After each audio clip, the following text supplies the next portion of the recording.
What's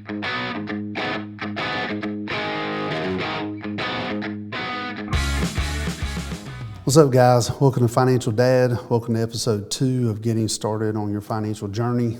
Episode 1 went into simple tips of preparing yourself mentally to start, kind of like clearing the debris so you can get started, but to actually just like get you started. You see a lot of people saying, don't do this, don't do that, don't invest in this. Most of the time it's because they can't show you those products. So that's what I see a lot of time in my environment is you see people showing somebody like 1 or 2 things, and then they'll totally just downplay the rest of everything else that's available in the world. So in my world of financial services, you'll have, now financial services is a broad topic, meaning that you'll have people that'll lump like an insurance agent into financial services. You'll have, and then they'll be lumped in there with like registered investment advisors, investment brokers, somebody that's with Wells Fargo. You'll have everybody in there. And so, but the problem is that the reason why they show you maybe 2 products, so let's just say they show you like an IRA or they show you like a Roth, but then you ask them about this other product, and if they don't, and this other product might be like crypto, you ask them about crypto, you ask them about a self-managed IRA, and then they will totally downplay that because they don't have those in their belt to show you. They don't want to, so they'll speak negatively about those. Another one right now that you'll see a lot of in regards to investments is you've seen an uptick in like people trying to sell insurance products. So you'll have an insurance agent who is just an agent, love them all, but they took a 1-week class, took a state exam, and so now they're the end-all be-all of now they can sell financial products because it's all lumped in that circle. But all they can sell is insurance products. So they sit down, they do a needs analysis with you, and they all of a sudden show you, oh, well, you should put money into this universal product, life insurance, or variable UL product, or whole life. But then you say, well, what about my IRA? Well, they can't talk to you about that because they can't show you that product. So always just be aware of everybody's going to show you what they can sell you. And so I'm a little bit different. And so what I mean, well, I'm a lot different, but I believe this. Number one, the large majority of the clients that I meet with, a lot of their portfolio I don't even manage. I will look at it with them to make sure that it's right. In my practice, what I say is nothing off the table. There are no no's. Every investment strategy is on the table, whether it's investing in the market, real estate, insurance products that look like safe investments, right down to metals and crypto. Nothing is out of bounds. And so whenever I sit down with my clients, we just come up with a strategy of what does their future look like, and if they have questions about crypto, then I'll answer them. If I don't know the answers, I will send them to the place that does have the answers. But I believe that overcomplicating your strategy will also never allow you to even get started. It'll seem like what we talked about in the prior episode, it'll seem like a mountain that you just can't climb, that becoming, like having this, dollar value just seems like just something that just can't be accomplished. So always, I don't really talk about myself a little bit, but a little bit about me. I am married and to a great person that just kind of allows me to do stuff like this. She's just crazy enough to let me get away with it. I do have 5 kids, ages 19, 17, 6, 3, and 11 months today. I have been divorced. I do own 3 companies. One of them is insurance, and so we primarily focus on property and casualty. And building that is almost 20 years old now, so it's pretty large. And then I have the financial services side for investments, and then I have the real estate side. All 3 of them are separate companies. And on the real estate side, it's just for managing my personal or the company. There's 3 owners, and we just manage that. So I'm pretty well versed on pretty much anything that's got to do with what I call those investments. My main focus is on the financial practice. I have a love for all 3, and I believe that they're all brothers, meaning that One plays right into the other. So it's really difficult to talk about one without talking about the other. So when people started talking about investing, it's always like, hey, should I buy this rental property? But I also have this 401k, and I also have, property and casualty insurance, and then I have life insurance. So all of them have to do with your financial plan. So that's why I just went old school. Back in the day, 100 years ago, that's what you had under one roof. You had property and casualty, and then you had the investment side, and you had the real estate side. It was just all one company because they're all related. Point behind the breakdown plays in today's episode. Last episode was the mental part of just preparing to invest, not just in your future, but in yourself. And that's what you're really doing if you think about it. Investing in your future is an investment in yourself. You're basically telling yourself that, hey, one day I don't want to work like I do right now. You might work. I tell my employees, hey, if you decide to work when you're 70, it's because you want to, not because you have to. And I think that is the absolute goal behind freedom and peace, is just having a choice. A lot of people I talk to the majority of people don't have choices, or they think that they don't have choices. They've convinced themselves that they don't have a choice. And I think that that's kind of like what the world tells people, is that your choices are very limited, when actually the choice is always yours. Getting started on that is the difficult part. And basically, you just have to make a conscious decision to put yourself first. That is what investing is really about, making the choice that your future is worth the investment now. One aspect of investing is this: it's just simple. It's not difficult. The world makes it difficult. People make it difficult, but it's really just not. It's not. It's really just like a 1 or 2 step process. I read a stat the other day that just kind of blew my mind. It said that the stock market, a simple quality index fund over the last 10 to 30 year period, has never lost a penny. And I've read probably every book that has been written in the last probably 20 years. I'm not going to say, but let's say 50% of the books. And I've been to multiple conferences, seminars, Zooms. I've listened to, I've been a part of investing groups. I've been a part of investing real estate groups. And it always seems like the same thing. And what I mean by that is, the simple thing about investing, or the hard thing that people can't realize about investing, is how simple it is. It really is. You just have to create I'm going to do these 2 things first, and then allow those 2 things to work for you. And we'll talk about those 2 things. I read a stat the other day that said the stock market, a simple quality index fund, one that you can manage. You don't even have to pay anybody to do it.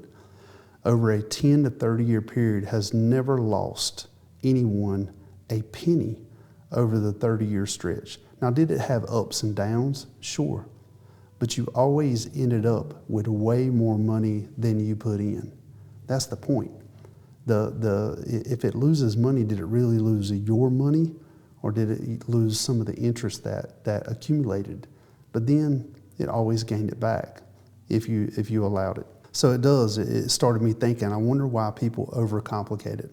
They never get started, or even worse, they put money in, and then when a correction happens, this fear just grips them, and they take the money out for a loss. You cannot take money out of any investment without a penalty.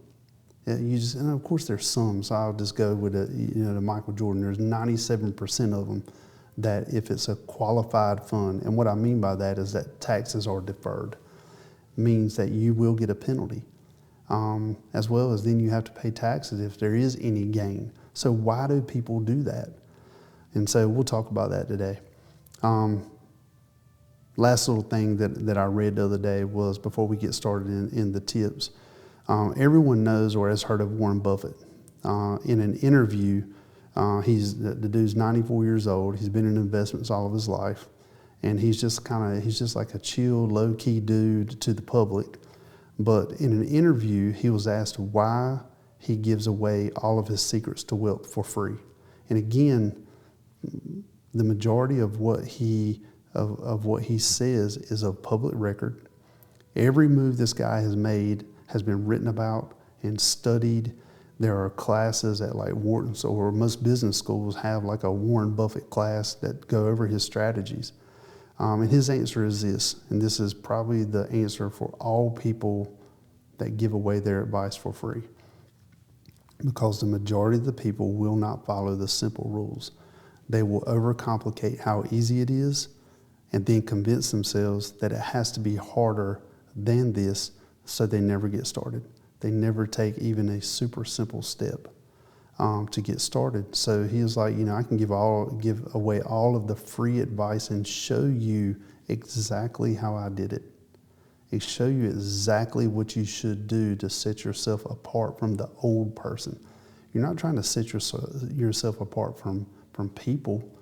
You're just trying to better your future. People never even get started. And so what if it is truly that simple? What if it's not a riddle? What if it's not complicated? What if it's just as simple as these 4 tips that I'm about to give you? Today we're going to go over 4 simple tips. And I will say this, I never say no, and I mentioned this earlier. Every investment strategy is on the table. There are no no's. In my practice, I have access to every product that a person can buy. The only thing I don't do is help people or buy individual stocks for people. I'll show you how to do it. But if you want to go buy a stock, I don't want to be on the hook for that. So every other investment strategy I can help you with. And so, and again, sometimes I don't make anything on it. So these things, again, this is just free education. So I can say with 100% confidence that if you can't start with these 4 simple rules, then you will overcomplicate the process. Also, if the investment cannot be explained and then you explain it back, then don't do it, especially if you're just starting. Don't get caught up in the easy, fast returns. It's all a lie. It really is. I have never, even though, I've studied crypto, I have money in crypto, the fear of the up and down of things like crypto, especially if you don't understand it, then you're doing it because you think that you're going to have some massive gain. And it's so weird. I mean, you can read it online, crypto is going to go to $1 million. And so people would just go buy crypto without even knowing anything about it. And so that's where you want to either educate or listen to shows like this one, and then just not complicate it. The dumping money into something and hoping it works, that's a fool play. You have to take as much of the word hoping out of your investments. You just need to make solid decisions and stick with it. So let's get into it. These are 4 simple tips. Number 1, if you're trying to build wealth, then you don't want to overcomplicate the what if I don't live to see my wealth build. So buy a simple term life insurance policy. That's what every family, dad, mom, even if you don't even have a family, you probably will have a family. So buy a simple term life insurance policy. We'll talk about that more in a minute. Start with proving to yourself that you can actually set money aside. I'll get into that. And then investing in what exactly? Because then you would actually be ready. You've proven to yourself that you can actually do it. And then do that for 1 year. 1 year is nothing. 12 months is nothing. 365 days. Just don't overcomplicate the process and do it for 1 year. You do it for 1 year, you're going to teach yourself a lesson. If you can't even do it for a year, then you're not going to have the discipline to weather the good and the bad. So let's go over step 1. Let's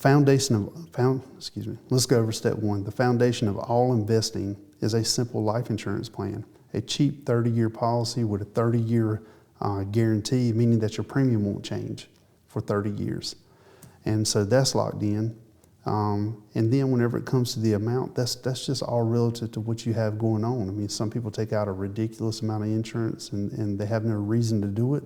But then maybe they think in 10 years they will have a reason to have it, and they want that policy locked in. Point behind this is while you are building and planning and investing, you will have debts. And not all of us live to see the goal realized. You may have family, you may have kids, but while you're in that building phase, that 30-year building phase, the pressure of not maybe living long enough can actually just be totally, taken care of with a simple 30-year term life insurance policy. Step two, this is a little story, a little background. So when I first moved to Greenville, I took a class from a local investment broker. He wasn't much older than me, and I remember being so pissed off that he knew more than me because I felt like I was pretty educated. Of course, I was probably ego and pride. I was 24, and I had been through all of the classes. I knew everything. I had read everything. I had read the Tony Robbins. I had read the Buffetts. I had read everything. I just felt like that I just knew a lot. But on that day, I found out very quickly I didn't know what I thought I knew. So after this class, I think it was like an 8-week class, and one time it was Wednesday nights, and it was just strategies. And so I called him one day, and I asked him after the class was over, I said, can I meet with you one-on-one? And I remember walking in his office. And so I was 24, and this dude, he may have been like 28, 30, and I was just like, I was amazed at everything that this guy had at such a young age, 28 years old, and just and it really wasn't the material things, even though that was impressive, but I was impressed with his confidence, and I was impressed with what he told me next. Because I firmly believe that if he would have just looked at me and said, hey, give me everything that you got, then I would have tried to find a way to do that. That's how much faith he had in what he was telling me. But this is what he told me. He said, go out, bust your ass, work as much as you can, work smart, and come back to him whenever I had $100,000 set aside. I remember that like it was yesterday, $100,000. So 23, 24 years old, this guy was telling me to set aside $100,000. And at 23 or 24, $100,000 might as well been $1 million. I mean, because it was so far away. The point wasn't the 100K. And I asked him this years later because we're still friends. It wasn't the 100,000. It was the mental part of learning how to value money and understanding the value of investing in yourself and setting money aside, making yourself accountable for a greater purpose. It took me years to really understand why he said that to me. It took me even longer to actually place a value on that.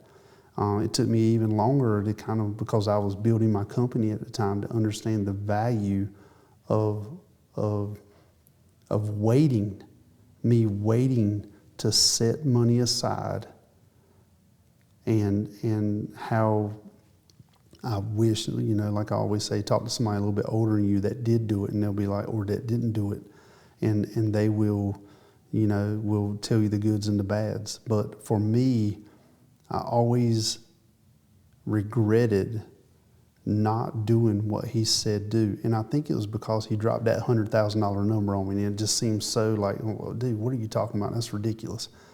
And so I think that, again, the goal was not the 100,000. It was to show yourself that you can actually do it and be disciplined enough to leave it alone and let that grow. So, and to weather the good times and the bad, you have to remember this is an investment in yourself. And once you reframe investment, reframe that and you have to look at it as you are investing in yourself, because it's your money. It's nobody else's. Reframe the whole investment in the market and just say, hey, I'm putting money, I'm investing in myself. And that can't be taken lightly. You have to understand you are allowing yourself to win. And again, we talk about winning a lot, like small wins. If you set $5 aside, that's a win.